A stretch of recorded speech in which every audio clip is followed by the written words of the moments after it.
West ইন্ডিজকে ৩৯ রানের বিশাল ব্যবধানে হারিয়ে এক ম্যাচ হাতে রেখেই সিরিজ নিজেদের করে নিল আফগানরা।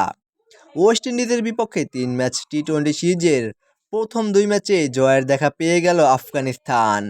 দ্বিতীয় ম্যাচে ৩৯ রানের বিশাল ব্যবধানে হারিয়েছে ক্যারিবিয়ানদেরকে মুজিবুর রহমানের দুর্দান্ত হ্যাটট্রিকে।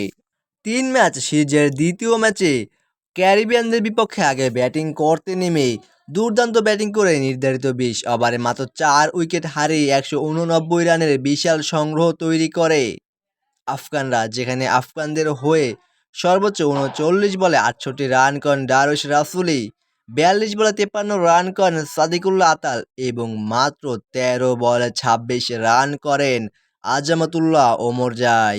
বল হাতে ক্যারিবিয়ানদের হয়ে সর্বোচ্চ ২ উইকেট শিকার করেছিলেন ম্যাথিউ ফোর্ড।